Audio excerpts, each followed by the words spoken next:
Shalom saudara terkasih, sangat berbahagia dapat berjumpa dan bersekutu dengan Anda para pendengar. Kita dapat merenungkan isi hati Tuhan, berdoa dan memuji Tuhan bersama dalam Bread of Life audio saat ini. Mari kita siapkan hati kita untuk masuk dalam hadirat-Nya saat ini juga. Tuhan Yesus mengasihi Anda dan siap memberkati Anda. Hari-hari yang ku jalani, ku selalu rasakan kasih-Mu. Ku bersyukur atas kebaikan-Mu. Engkaulah Yesus Tuhanku.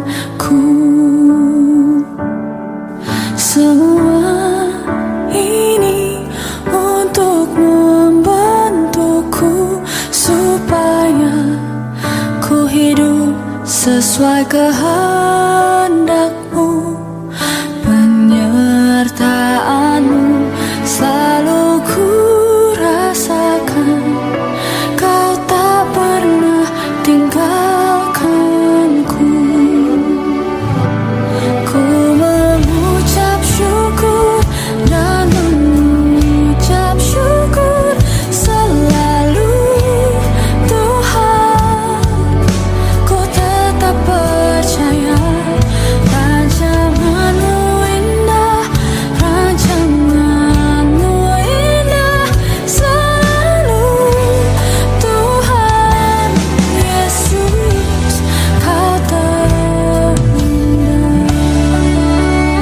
Matius 18 ayat 21, Tuhan, sampai berapa kali aku harus mengampuni saudaraku jika ia berbuat dosa terhadap aku?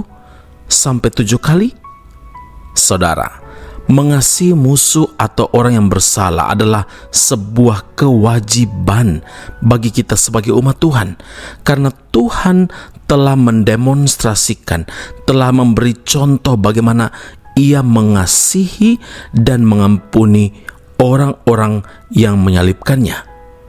Banyak orang beranggapan bahwa pengampunan itu ada batasnya. Contohnya, mengampuni 3 kali orang lain yang berbuat kesalahan dirasa sudah cukup. Namun Tuhan Yesus ingin memperjelas ajarannya tentang pengampunan yang sesungguhnya. Ketika Petrus datang kepada Tuhan dan bertanya berapa kali ia harus mengampuni orang yang bersalah terhadapnya, Yesus menjawab, bukan sampai 7 kali, melainkan sampai 77 kali. Apa maknanya? Apakah kita harus menghitung sampai 490 kali kalau mau mengampuni? Sama sekali tidak. Artinya, kita harus mengampuni sebagaimana Tuhan mengampuni dosa-dosa kita, tidak terbatas jumlahnya. Tertulis dalam Efesus 4 ayat yang ke-32, hendaklah kamu ramah seorang terhadap yang lain, penuh kasih mesra, dan saling mengampuni sebagaimana Allah di dalam Kristus telah mengampuni kamu. Anugerah pengampunan dari Tuhan inilah yang harus menjadi ukuran pengampunan kita kepada sesama yang berbuat salah kepada kita. Saudara, pemazmur berkata dalam Mazmur 103 ayat 12 hingga ayat 14, sejauh timur dari barat, demikian dijauhkannya daripada kita pelanggaran kita. Seperti Bapa sayang kepada anak-anaknya, demikianlah Tuhan sayang kepada orang yang takut akan Dia, sebab Dia sendiri tahu apa kita. Dia ingat bahwa kita ini debu. Saudara, ayat ini menunjukkan betapa Tuhan begitu penuh kemurahan dan belas kasih kepada kita, sehingga Tuhan mau mengampuni kesalahan kita dan menjauhkan pelanggaran-pelanggaran kita sejauh timur dari barat. Saudara, Tuhan Allah rela membayar pelanggaran kita dengan bersedia menanggungkan dosa-dosa kita di dalam diri putranya Yesus Kristus. Ketika Yesus menundukkan kepala, menyerahkan nyawanya di atas kayu salib, Ia berseru, "Sudah selesai." Artinya lunas. hutang maut telah dibayar dengan lunas. Pengampunan Tuhan sempurna dan melimpah. Karena itu saudara, betapa sering kita tidak menghargai pengampunan Tuhan sehingga kita sulit mengampuni orang lain. Ingatlah, kekristenan dan pengampunan adalah satu kesatuan. Amin. Mari kita berdoa. Bapa Surgawi, terima kasih Tuhan Yesus untuk firman Allah saat ini. Tuhan mengajar kami untuk mengampuni orang yang berbuat salah kepada kami. Kami tahu Tuhan bahwa Engkau menegaskan kepada setiap kami bahwa pembalasan itu haknya Tuhan. Karena tugas kami, tanggung jawab kami, kewajiban kami hanyalah melepaskan pengampunan itu kepada orang yang bersalah kepada kami. Tuhan, terima kasih karena Engkau bukan hanya mengajar dengan perkataan, tetapi Engkau telah menyatakan keteladanan Tuhan Yesus bagi setiap kami. Bahkan Engkau taat sampai mati demi menyelamatkan kehidupan kami, dan hutang maut itu telah dibayar lunas dengan darah anak domba Allah. Terima kasih Tuhan Yesus untuk pengorbanan-Mu bagi setiap kami. Ampuni kami yang sering tidak menghargai pengampunan yang Tuhan sudah lakukan bagi kami. Biarlah saat ini juga kami belajar sebagaimana Tuhan telah melakukan, mengampuni dosa-dosa kami yang tidak terbatas jumlahnya. Kami mau belajar dan kami punya komitmen untuk mengampuni orang yang bersalah kepada kami. Semua hormat, puji, syukur, keagungan bagi Allah yang hidup. Materaikanlah firman dalam kehidupan kami. Dalam nama Tuhan Yesus kami berdoa kepada Bapa di surga. Haleluya. Amin. Tuhan Yesus memberkati Anda. Sampai jumpa. Keep on growing and never give up. Ketika hatiku telah disakiti, ajarku memberi, hati mengampuni. Ketika hidupku telah dihakimi, ajarku memberi, hati mengasihi. Ampuni bila kami tak mampu mengampuni yang bersalah kepada kami. Seperti hati Bapa mengampuni, mengasihi, tiada pamrih.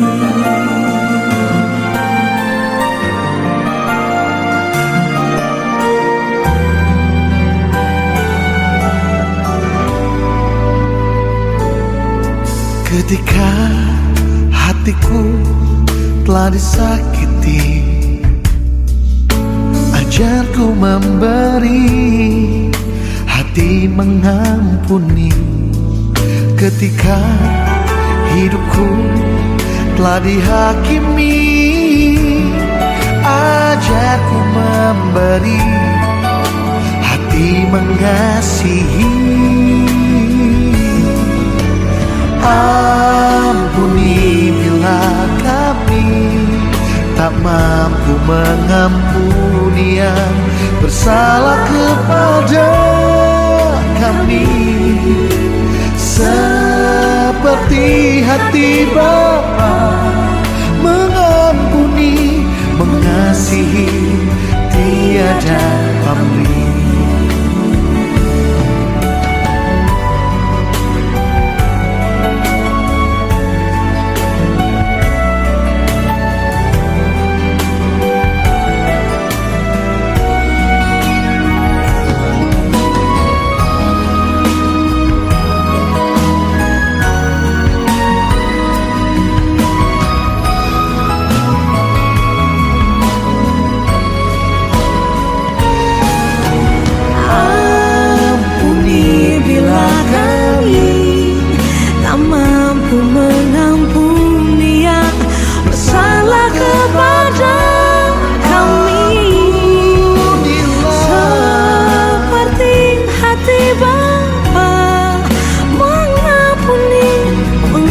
mengasihi tiada pamrih.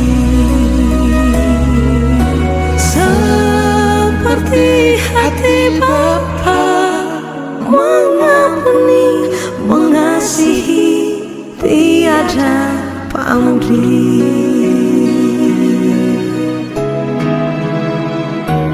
Kasih-Mu Tuhan di hati kami, mengasihi tiada pamrih.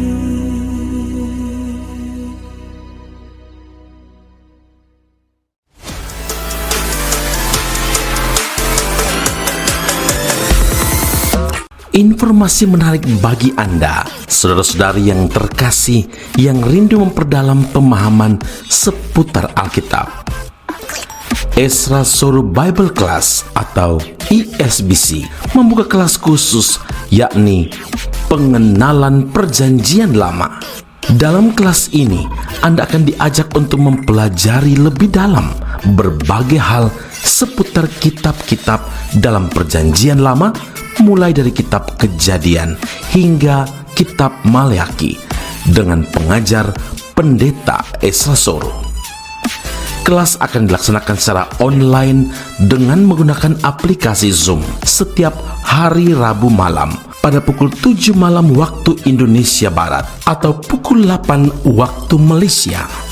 Bagi Anda yang berminat, sila hubungi +60 17 7923 798. Sekali lagi +60 17 7923 798. Sampai jumpa di kelas Esra Soru Bible Class khusus pengenalan Perjanjian Lama. Tuhan Yesus memberkati.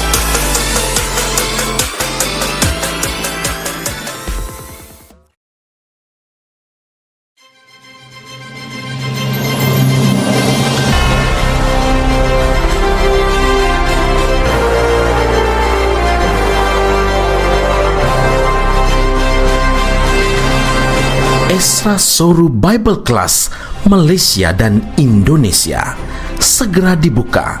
Subjek atau mata kuliah yang akan diterima: Doktrin Allah, Hermeneutika, Kristologi, Pneumatologi, Homiletika, Eskatologi, Bibliologi. Kelas akan dilakukan secara online dengan menggunakan aplikasi Zoom. Untuk informasi lebih lanjut dan pendaftaran, sila hubungi 017 7923 798. Sekali lagi 017 7923 798. Jangan lewatkan kesempatan ini. Tuhan Yesus memberkati Anda.